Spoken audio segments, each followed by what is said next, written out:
Last week, we left the oil rig in grave danger of being destroyed. With Mr. Tracy away on a secret holiday, it was up to the boys to decide what to do. Well, Brains, you've heard what I think. What's your opinion? Maybe you're right, Scott. I guess the advantages far outweigh the risks. I suppose the quicker it's done, the better it is for all concerned. Good. Well, then what are you waiting for? Come on, take off those stupid glasses. Hurry up, they're a disgrace. All right, but only if you shave first. Just look at you. Fair enough. Well, bring me my sander, will you? Meanwhile, at their romantic hideaway, Lady Penelope and Mr. Tracy were spending an intimate evening together. We interrupt this episode of Burke's Backyard to bring you a very important announcement. How come I'm in black and white when this whole program is in colour?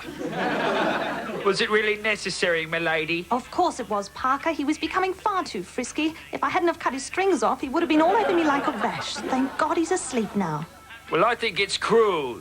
Cruel? Honestly, Parker, that puppet's an animal. He just doesn't know when to stop. Really, I don't know what to do with him. Don't you, Penny? I've got a couple of suggestions. Will Mr. Tracy have to sleep on the couch tonight? Will Brains ever remove his glasses? And why is Lady Penelope wearing a Sydney Swans jumper? Find out in tomorrow's exciting episode of Blunderbirds. In yesterday's episode, Mr. Tracy had fallen in love with Lady Penelope. While he was away, the boys received a distress call. Brains, it's that oil rig. We'll have to send Thunderbird 1 and 2. Uh-huh. By the way, get rid of that dressing gown. Oh. Base to Thunderbird 1. Base to Thunderbird 1. Are you there, Alan? This exogym's the best $25 I ever spent. Get to that oil rig as fast as you can because... What the hell? Oops, are we in shot? I don't think so. Thunderbird 2 was also called into action. Flaps down. Check. Engines. Check. Stabilizer. Check. Have we missed something? I don't think so. Are the wheels down? Gee, I guess so. Will Thunderbird 2 get its wheels down? What happens if it hits a speed hump? And why hasn't it been affected by the pilot's dispute? Find out tomorrow. In yesterday's episode, the boys received a distress call from an oil rig. Thunderbirds 1 and 2 were already on their way. My God, I hope those boys from International Rescue get here fast. Base to Virgil, I think you should get there pretty fast. I just can't seem to get this thing out of first gear. Oh, sure you haven't left the handbrake on? Don't think so. It just won't go any faster. Guess I'll have to try every button on board. Okay, as long as it's not the one on your right. Oops! Did we need that engine? Meanwhile, back on the oil rig, the crew were still worried. I don't know, Chris. International Rescue better get here real quick. Yeah, not only that fire, I've just noticed the TV's on the blink. We're missing Sail of the Century. Would Thunderbird 2 make it to the rig without an engine? Would it be quicker to call radio rentals? And would Virgil's dad kill him for taking the steering wheel from his Valiant? Find out tomorrow in yesterday's episode, the boys were called out to help with a major emergency on board an oil rig. Thunderbird 1 was first on the scene. This is Thunderbird 1 to rig. Thunderbird 1 to rig. Do you read? Sure we read Thunderbird 1. We also watch TV and videos. This is Thunderbird 1 coming in for a landing. Where do you want me to park? Just put her down next to the Volvo if you could. Oh, leave your keys in the ignition. Boy, this ain't gonna be easy. Big aircraft, not very much room. Both hands glued to these levers. Oh dear. Oh, phew, made it. Not a bad effort, eh? Stop boasting, Buffett, and put 20 cents on the meter. Meanwhile, back at HQ... Well, I don't care what you say, Scott. It wasn't me. Really, it wasn't. Nor me. I'd never do a thing like that, Scott. Honest.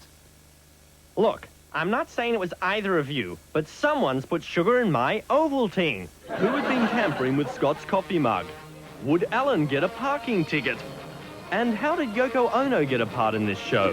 Find out tomorrow when we rejoin the excitement of... In yesterday's episode, the boys were busy with a major rescue mission on board an oil rig. Thunderbird 1 to rig, coming in for a landing. You can't park there. Why not? That's a disabled spot. Meanwhile, at the beach house of Lady Penelope, the boy's father had other things on his mind. I can't wait to see the look on her face when she realizes not only have I snuck into her bedroom, I'm also wearing this velour dressing gown. Oh. Jeff Tracy, what on earth are you doing here? Come on, Penny. I'm a man. you're a woman. We're not that realistic, I guess, but, you know. No way, Jeff. I want a relationship, but with no strings attached. Do you understand? Oh, come on now, baby. Don't fight your natural feelings towards me, toots. No, Jeff. It's not you, it's your eyebrows. Eyebrows? Oh, that hurts. I'm sorry, Jeff, but it's not just your eyebrows, it's your top lip. It doesn't seem to move when you speak. Now back to your room, or I'll have to call Parker and have you sent back to the props department. All right? Oh, Penny. You're a hard woman. Not surprising, really, seeing you're made out of fiberglass. Would Jeff Tracy go back to his room? Would Lady Penelope comb her wig? And would our audience ever forgive the people responsible for that awful no-strings-attached joke? Find out next week. Last week, the boys saved an oil rig from destruction while their father was secretly holidaying with Lady Penelope, but his sons were not happy. Well, I reckon he's got a real nerve. He's left us high and dry. I reckon we should get him back for this. You know, I've got a really neat idea. Why don't we short sheet his bed? Scott, this is your father. Oh, hello, Dad. How are you? I heard that you and the other boys helped save that oil rig in the Atlantic. Sure we did, Dad. No thanks to you. You know I've been at the office working really hard. Oh, sure, Dad. Pull the other I'm sure, Dad, yeah. Look, you boys don't think for 1 minute I'm off frolicking with Lady Penelope, do you? Come on, Dad. We can hear her breathing. Did they fall for it? Sure.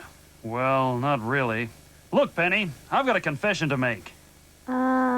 You're wearing one of my dresses again. No, Penny, I'm in love with you. I always have been. Jeff, I just don't know what to say. Look, Penny, if you don't want me to stay here with you, just say so right away. Jeff, whatever gave you such an idea? I've packed his bags as you requested, milady. Shall I throw him out now? Will Parker evict the luckless Mr. Tracy? Will Jeff ever get over his fascination with women's clothing? And haven't we seen Virgil before in Bonanza? Find out tomorrow.